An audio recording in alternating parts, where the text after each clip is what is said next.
निर्भया एक क्रोध आता मन के अंदर, भय, डर महसूस होता, इनसिक्योरिटी।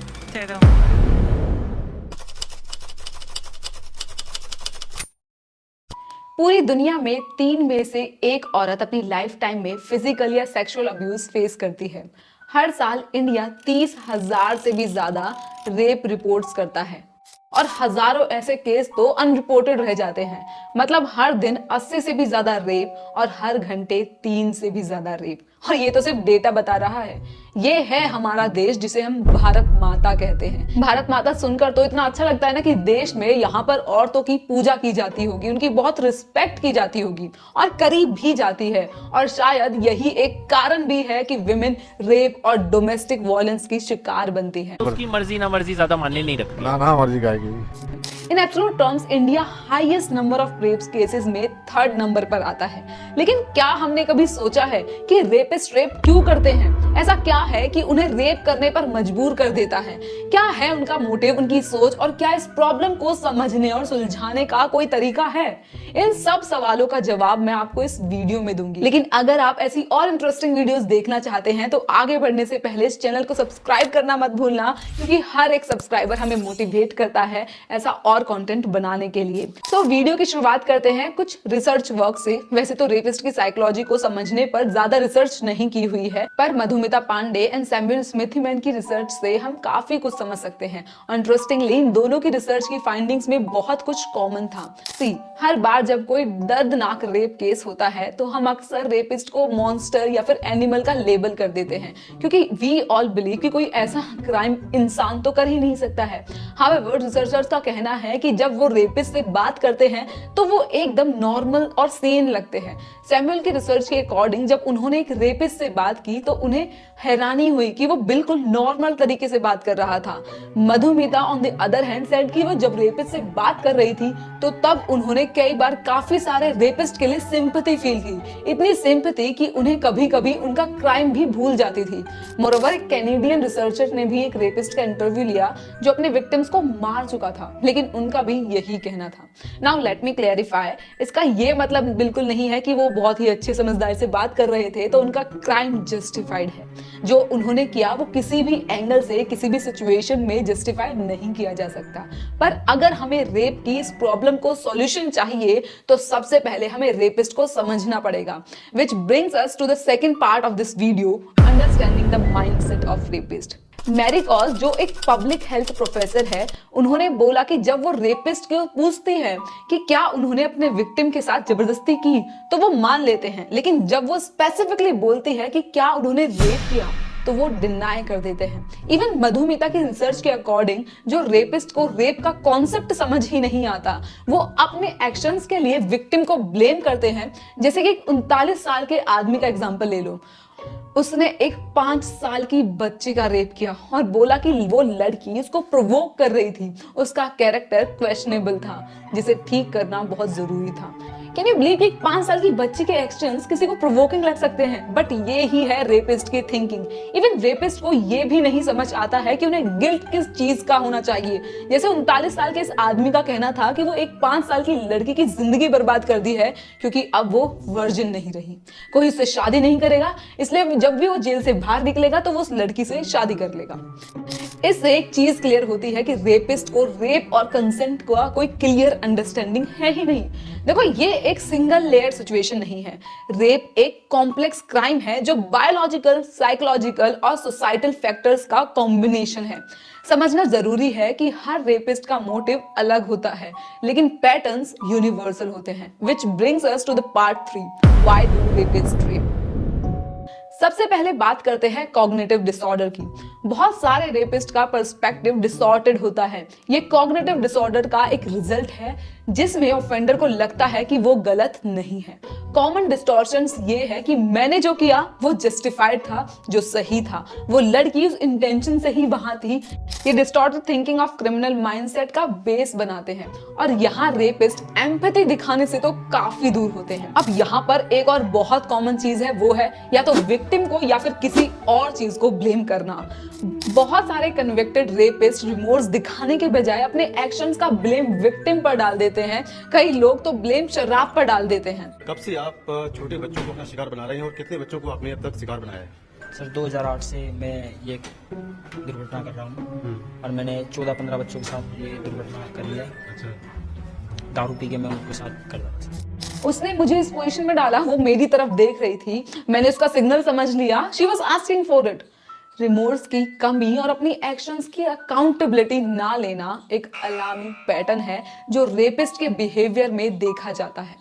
इवन निर्भया केस में भी यही देखा गया था। अक्यूज्ड का कहना था कि अगर निर्भया शोर ना मचाती, चुप रहती तो उसकी जान ना जाती। निर्भया केस में फांसी की सजा पाए तिहाड़ जेल में बंद मुकेश सिंह ने बीबीसी के लिए एक फिल्मकार को दिए इंटरव्यू में कहा है कि अगर निर्भया चुप रहती, प्रतिरोध नहीं करती तो उसकी जान नहीं जाती।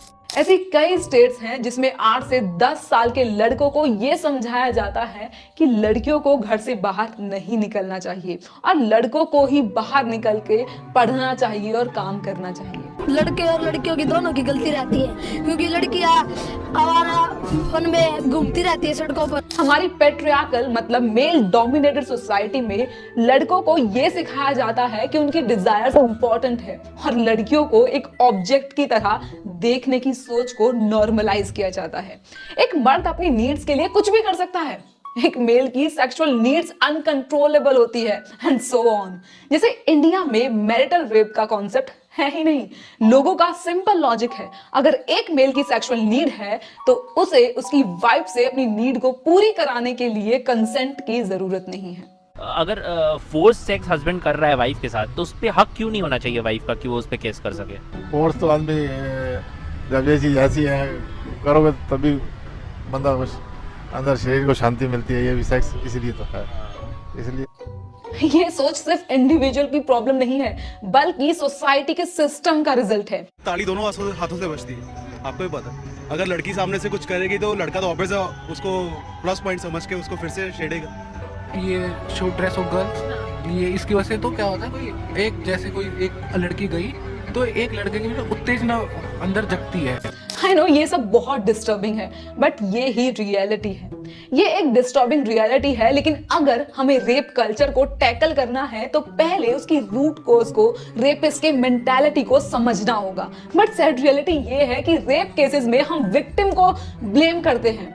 वो इतनी रात को वहां क्यों थी, उसने छोटे कपड़े क्यों पहने थे, वो लड़कों के साथ फ्रेंडली क्यों थी एंड सो ऑन। हर कोई शरीफ लड़की होती है रात को 9 बजे मतलब नहीं घूमती है। लड़के भी उतने उससे ज्यादा जिम्मेदार है रेप के लिए, नहीं लड़के हैं उससे ज्यादा बराबर नहीं है। लड़की लड़का लड़कियों के लिए बनाया गया घर काम काज, अपना घर बार देखे। ये सोना रात में डिस्को में घूम रही है, बारों में घूम रही है, गलत हरकतें कर रहे हैं, जरा ऐसे कपड़े पहन के घूम रहे हैं तो आपको 10-20% ये जो सही मिलेंगे। अब ये तो कहानी ऐसा क्यों क्या रहा, मेन चक्कर यही है। एक सबक के लिए उनके साथ ये घटना हुई थी, एक्सीडेंटल जो हुआ है एक सबक के लिए हुआ है। मतलब है जब उसका रेप वेप हो रहा हो उसे लड़ाई झगड़ा नहीं करना चाहिए, चुपचाप मतलब उसका रेप हो जाना है। अगर वो हाथ पैर नहीं चलाती तो गलत काम करके उसे रेप करके उतार देते। ऐसे सवाल अपने आप ही रेप कल्चर को प्रमोट करते हैं। रेपिस्ट के बिहेवियर और माइंडसेट के पैटर्न्स तो होते हैं, लेकिन हर एक ऑफेंडर का मोटिवेशन अलग होता है, which brings us to the next part, classification of rapist. Now अब यहाँ पर हर एक रेपिस्ट का सोचने का और एक्ट करने का तरीका अलग होता है। कुछ कैटेगरीज है जो एक्सपर्ट्स ने आइडेंटिफाई की है। ये वो ऑफेंडर्स होते हैं जो किसी मौके का फायदा उठाते हैं। उनका कोई लॉन्ग टर्म प्लान नहीं होता, लेकिन जब उन्हें लगता है कि वो पकड़े नहीं जाएंगे या फिर उनके अगेंस्ट कोई एक्शन नहीं लिया जाएगा तो तब वो ऐसे एक्ट करते हैं। ये वो लोग होते हैं जो कंसेंशुअल सेक्स के मुकाबले रेप से ज्यादा सेक्सुअली अराउज्ड फील करते हैं। सैडिस्टिक रेपिस्ट वायलेंस और पेन को एंजॉय करते हैं। इन रेपिस्ट के लिए अलग अलग कॉन्सेप्ट के साथ सेक्सुअल एसोसिएशन होता है। उन्हें सेक्सुअल एक्साइटमेंट तब फील होती है जब वो अपने विक्टिम को तकलीफ देते हैं। ये ऑफेंडर्स अपने विक्टिम को जानबूझकर हर्ट करना इंटेंसली सेटिस्फाइंग मानते हैं और विक्टिम के टॉर्मेंट, हेल्पलेसनेस और सफरिंग में खुद के लिए प्लेजर फील करते हैं। ये रेपिस्ट अपने डोमिनेंस और पावर को असर्ट करना चाहते हैं। ये अपने विक्टिम को इमोशनली और फिजिकली कंट्रोल करते हैं। बट स्ट्रेंजली ऐसा नहीं है कि सारे रेपिस्ट सभी फीमेल्स की डिसरिस्पेक्ट करते हैं। To understand this, Madonna prostitute complex को देखते हैं।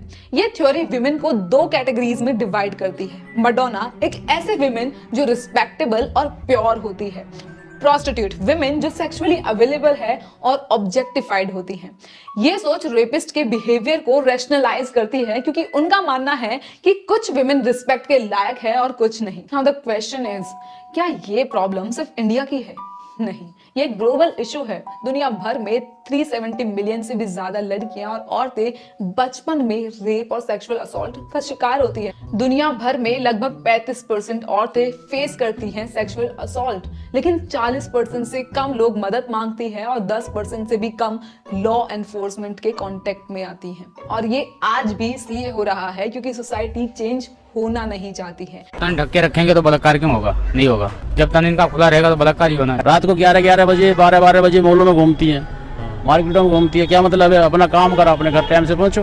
कोई बलात्कार का मतलब ही नहीं है। घर से निकलने मत दो, घर की जो लक्ष्मी घर में रहती है, अच्छा रहता है।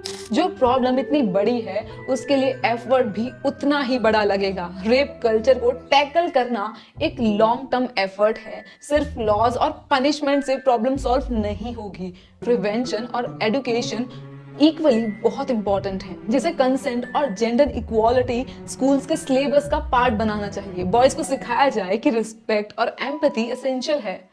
कैजुअल सेक्सिज्म और ऑब्जेक्टिफिकेशन का मीडिया में डिस्करेज करना चाहिए। पोटेंशियल ऑफेंडर्स को साइकोलॉजिकल काउंसलिंग और थेरेपी प्रोवाइड करना एक प्रिवेंशन मेजर हो सकता है। और टॉक्सिक मैस्कुलिनिटी को अर्ली स्टेज पर एड्रेस करना बहुत जरूरी है।